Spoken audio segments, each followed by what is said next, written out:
Hi, again, this is Tom Hanneman.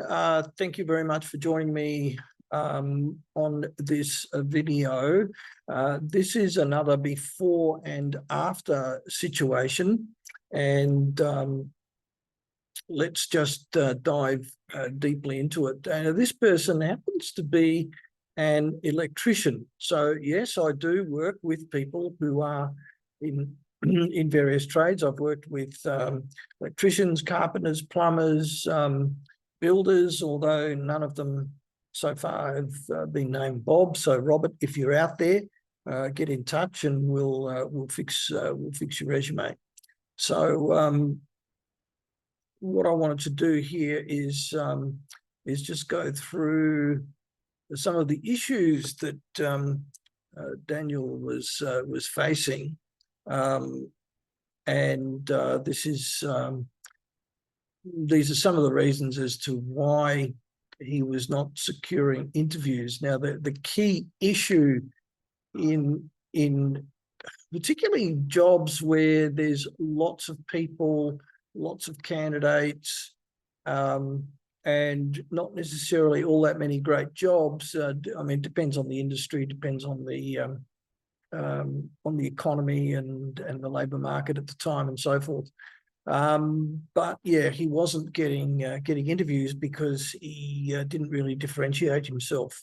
One of the things he did, and doesn't necessarily influence whether he's going to get interviews or not, but he has included, or he did include, a photo. In Australia and many other countries, photos are not usually included in resumes. In fact, a lot of recruitment firms don't want, and specifically say, don't send us a resume with a photo inside in it. In Australia and other countries, there are strict discrimination laws, and there is a worry that if you include a photo, you could be unfairly discriminated against on the basis of how you look, your appearance. And the concern is about bias based on factors not relevant to the job.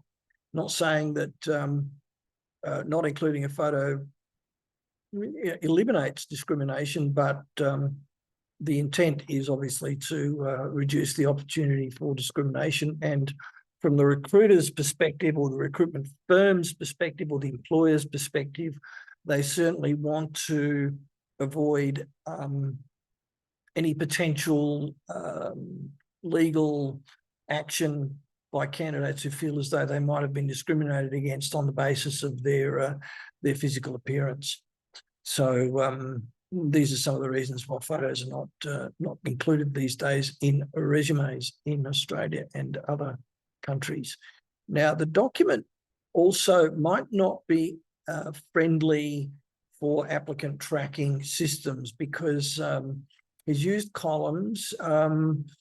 He was in fact being rejected for most of the roles for which he was qualified and had the required experience. Now, one of the reasons could have been because the applicant tracking systems, which are used by most recruitment firms and many large employers, was not able to read the resume properly. Okay, so it is important that you build your resume so that it is ATS friendly and gets through that, that hurdle, or gets over that hurdle. Now, he's included a skills section, but they are not, necessarily always related to the requirements of the job. They're quite generic. And the other point that I make is that each time you apply for a job, you should be adjusting the skills that you have that are relevant to the job, and making sure that you fine-tune and customize this section for each role. Now, obviously, some of the skills are going to be valuable and are sought, but the problem is that he used exactly the same skills section for each and every application. And saying you enjoy challenging work and looking to improve your skill set, that's fine. Team player, relationship management, work ethic, all of those things. Yeah, a lot of people will have those. So what we need to do is make sure they're adjusted to the requirements of each job. Now, what he's done in his personal profile is he's repeated some of what he's said in his skills section: teamwork, work ethic, upholding professionalism standards, and the sectors that he's interested in. Nothing in there really necessarily differentiates him from other professionals in this field. Now, you'll notice that he's included a bunch of 5 referees, and there is a bit of debate about this, but I think the feeling and the opinion is on the side not to include referees in your resume. It's not necessary, although some employers and recruiters will ask you to include them. And obviously, if you're asked to include them, you include them. Okay, so he's also provided 5 referees, probably over the top. Not sure that all of the recruiters and hiring managers are going to take trouble to call 5 referees. 3 is usually enough. The other thing to mention about referees is to make sure that you brief your referees before you send your resume and in application for a position. If they're in the resume, your referees might get unsolicited phone calls from people or texts from people they don't really know. So it's a good idea to give them a heads up in advance so that you can explain to them, this is the job I'm interested in, this is the company or the type of company, this is where it is, this is the kinds of things that they're looking for. Now, when we go into his work history, that section of his resume contains a long list of duties and doesn't really differentiate him from other candidates with comparable skills, experience, and qualifications. So he talks about installing cable and entering confined places and following permit to work processes and safely operating vehicle, all of those things. And that's the kind of thing. And there's a lot of repetition. And whilst, the job of an electrician is going to be similar, across different sites, he hasn't really talked about any significant challenges or problems that he's solved. In other words, he's really telling them a lot of what the reader already knows, but at the same time, not really differentiating himself as a cut above the rest. So let's now have a look at the resume that we constructed for him, the after resume. Here we go. Okay, so this is the resume that we built through a consultative process. I use a collaborative process so that I get lots of good information from my client, and it's a lot of toing and froing and making sure that we get it just right, so that they are proud of their new resume and confident in submitting it. So this resume led to a number of interviews for the sorts of jobs that he was interested in, and so it proved to be highly effective. So let's have a look at Damien's new resume.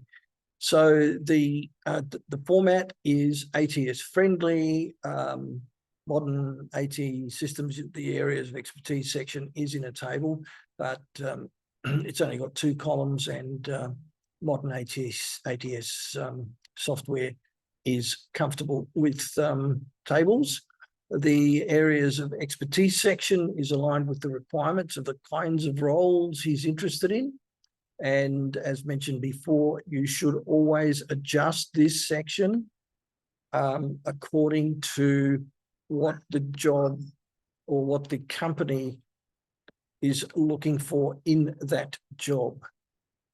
Now, with the profile section, very short, succinct, what he's known for, and what his experience encompasses. Now, with the professional experience section, what differentiates him now is that in his new resume is that he now talks about the challenges he's faced and the problems that he's had to overcome and what he's done to overcome those challenges and address the problems. And this is important because, like many jobs, teachers, accountants, police officers, nurses, carpenters, plumbers, salespeople, and so on, the duties and responsibilities of those jobs are similar, irrespective of the location or the company in which the person works. So, you know, a police officer in Walgett is going to be doing the same kinds of things as a police officer in Dubbo, although it is a different environment. The roles and responsibilities of a police officer in both of those locations are the same. However, the challenges facing the police officer in Walgett might be different to the challenges facing a police officer in a town like Dubbo. So what we've done here is said, okay, I was a project construction electrician for an urban rail transport provider, building and main project. One of the main projects was to build a 9-kilometre motorway tunnel in whatever city that it was. And he has talked about a couple of the significant challenges that he encountered in that job and what he needed to do to address and overcome those challenges. The same with the second project, predominantly underground motorway in a specific city. This is what he did, and these are the challenges associated with that job. Same with the urban transport provider. So talking about challenges and problems and issues that you face in each job can be very, very important because it differentiates you from your competition. 95% of candidates for jobs that have similar responsibilities or duties or requirements don't talk about the challenges they overcome. They don't talk about the problems they solved.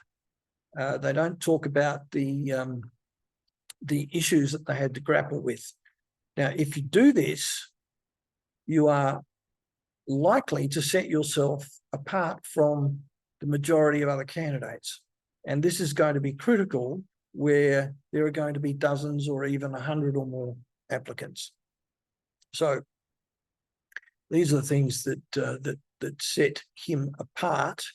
And two things happened, and this is the takeaway from this is, one is that the recruiter and the employers and the hiring managers in the employers appreciated the extra effort that he went to demonstrate that he's able to get the job done under difficult circumstances or under unusual conditions or under demanding conditions. And that set him well apart from the other candidates. And that's really the job of a resume is, yes, you're an electrician. There's hundreds and hundreds and hundreds of electricians, and there's probably going to be 50 or 100 or more contenders for the same job. What makes you different? What makes you special?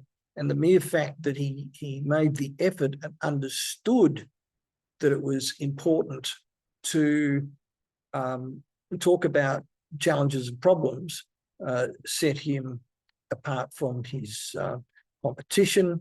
And as a result, he got interviews and secured roles in the kinds of companies he wanted to work, and he went onwards and upwards from there. So happy days all round. So that's the end of that. And if you got some value from that, that's fantastic. I hope you did.